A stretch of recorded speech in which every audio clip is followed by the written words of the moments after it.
We continue to follow breaking news here on CBS Sports HQ, but it seems like a long time ago. Big Ben and Paul Tagliabue on draft night. Since then, 2 Super Bowl trophies, an 18-year career with one team, one franchise, one city. 6-time Pro Bowler Ben Roethlisberger announcing on social media today on his account that he is calling it a career. Again, the notes are staggering.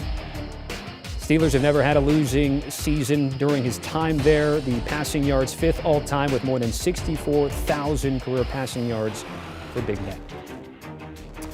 All right, let's keep it going. Pick 6 pod. We got the host, Will Brinson, and the super fan, Ryan Wilson. Will, I'll start with you. I don't know if you've taken to Twitter just yet on Big Ben, but what's the first thing you want to convey with the news that we learned Big Ben today?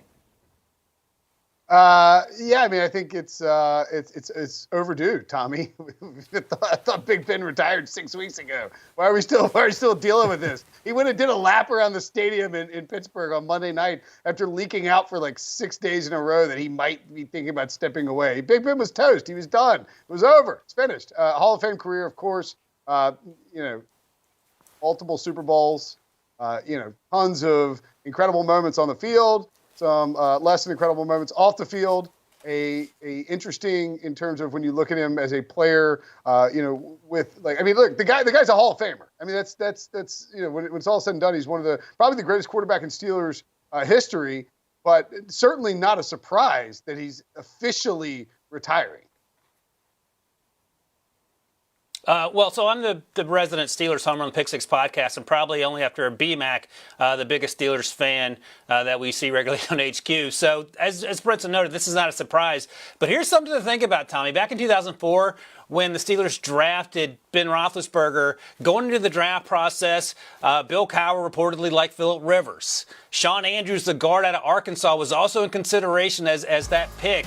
And Dan Rooney, the chairman, rest in peace, said, listen, guys, back in '83, we passed on this guy named Dan Marino to take Gabe Rivera nose tackle. Let's not make that mistake again.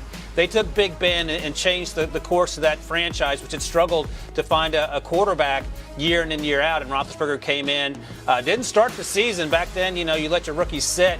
Tommy Maddox got hurt in the second game against the Ravens, and then the Steelers went on to win 15 games and make their way to the AFC Championship, where they met the Patriots and lost that game, and that became sort of a rivalry. And we talk about the Patriots all the time, Tommy, that if not for the Patriots, how many other dynasties would there be? And there's so many great plays in Big Ben's career. One that we'll be talking about is the tackle right here on Nick Harper to save their run to the Super Bowl in 2005. And I think, I don't know where the Steelers would be without Ben Roethlisberger. And we talk about the comparisons between Bill Belichick and Tom Brady. Who's more important? I think it's fair to say that Big Ben was the most important person in Pittsburgh over the last 18 seasons, whether the coach was Bill Cowher or Mike Tomlin. Because I think that, Will had alluded to, we've known about this for a month, maybe even 2. It's been hinted at and talked about as well, nearing toward the end of the season. So what's next now for Pittsburgh? Well, do you think how they attack this offseason and the draft to try to get better and get back to the postseason and another Super Bowl appearance? Well, I mean, I don't know that it's necessarily that easy for Pittsburgh just to, figure it out and solve their quarterback problems, right? I mean, you look at some of these organizations, particularly the Chargers got lucky because they landed Justin Herbert, who has been an incredible quarterback, early in his career. But I mean, look at the Giants and where they're at. I mean, after Eli Manning, they've struggled to figure out the quarterback position. And I think Pittsburgh is, I don't want to say they're in a similar situation because Lord knows they can go out and trade for Aaron Rodgers or figure out a way to finagle Russell Wilson there. I think it's probably more likely that they look for a long-term solution at the quarterback position. Now, the question is, what does that look like? Does it come in the form of, and I mean, I'm going to make Wilson snicker here, but does it come in the form of Mason Rudolph or Dwayne Haskins? Or is it, somebody that they go and get in the draft, like a Kenny Pickett? As you point out, Tommy, this is not a quarterback-rich draft class. You have some guys out there in terms of Sam Howell, Pickett that I mentioned before, certainly Matt Corral, but it's not like there's an easy answer for Pittsburgh here. So I think there are a lot more questions that need to be asked about the overall roster, the overall approach to what they want to do over the long haul before we can even say, all right, Pittsburgh's just going to find a quarterback and get back to the postseason. Yeah, this is a team with a bunch of needs, and now you're in a division where we know Lamar Jackson, how good he can be, the former MVP. Joe Burrow is probably the best quarterback in the division as we sit here, and now the Steelers are somehow looking up at those two teams. All that said, the Steelers somehow found a way to finish second in the division as well. So I think Mike Tomlin is going to be an integral part of any success they have going forward, just like he was when they had Big Ben. So what happens now, and Brinson mentioned Dwayne Haskins and Mason Rudolph, both those players will be given opportunities to win the job, and presumably one will be better than the other. It was Mason Rudolph last season. Mike Tomlin wasn't 100% committed to going with those guys, but we'll have to see what happens in their intervening weeks and months. And even if you draft a quarterback at 20, whether it's Kenny Pickett, should he be there, Malik Willis, or I don't think Sam Howell's worth taking in the first round, but the Steelers may feel differently. It's none of those guys can come in right away and compete. Matt Corral might give them the best chance. Kenny Pickett maybe the second best chance, in part because the offensive line has struggled. And in the mock drafts I do, I've had them taking offensive linemen. I've had them taking cornerbacks. They have needs there. Edge rusher. This week I had them taking Jordan Davis, the interior defensive lineman, because their run game was so terrible over the last month or so of the season.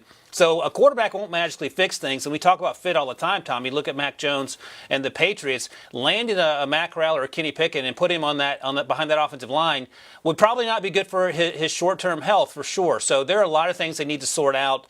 Steelers fans would love to rub the genie bottle and have Aaron Rodgers magically show up, but I think there's some competition now with Nathaniel Hackett as the head coach in Denver. All right, so with Big Ben out, Kevin Colbert eventually going to be out, Mike Tomlin. I'm going to throw this to Ryan first, then Will, I'll give you a final word about Mike Tomlin overseeing maybe not a full reboot, maybe it's a reboot instead. I mean, what do we think about Mike Tomlin long term? He's a Hall of Fame coach, as Briscoe noted in the previous segment. And look, you can talk about the importance of Big Ben, as I just have, but 2 years ago, that team went 8-8 with Mason Rudolph and Doug Hodges. This year, as this team struggled with an offense and no offensive line, they went 9-7-1. And they made the playoffs, which was probably more improbable than going 8-8. So Mike Tomlin will be fine. BMAC will tell you better than anyone how much his players respect him and play hard for him and his ability to motivate those players. And I don't want to bring up Urban Meyer, but you juxtapose Mike Tomlin's effect on this team and how Urban Meyer seemed to alienate everyone in just a few months, and I think you can't underline how important that is. You can talk about game planning and in-game decisions and clock management, and that does get fans fired up at times, but at the end of the day, you have to be able to motivate those guys, and Mike Tomlin's done that every single day since he arrived in 2007, so he puts the Steelers in the best position to have success immediately in a post-Big Ben world. Yeah, I mean, Mike Tomlin is going to do whatever.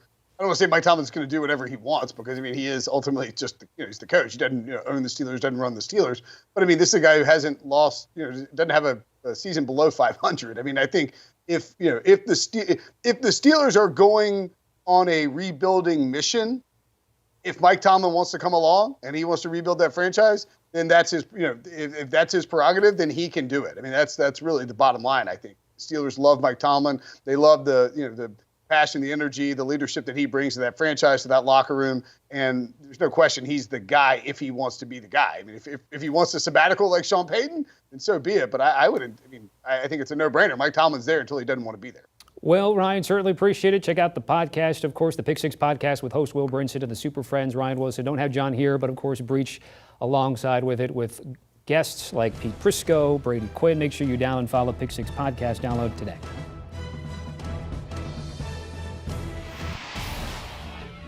All right, these are the images of Ben Roethlisberger the last time we've seen him exit the field. Showed you a lot of his draft day video. 18 years, calling it a career. When we come back, two-time Super Bowl champ and fellow teammate Brian McFadden, our guy, going to be joining us talking about his guy, Big Ben.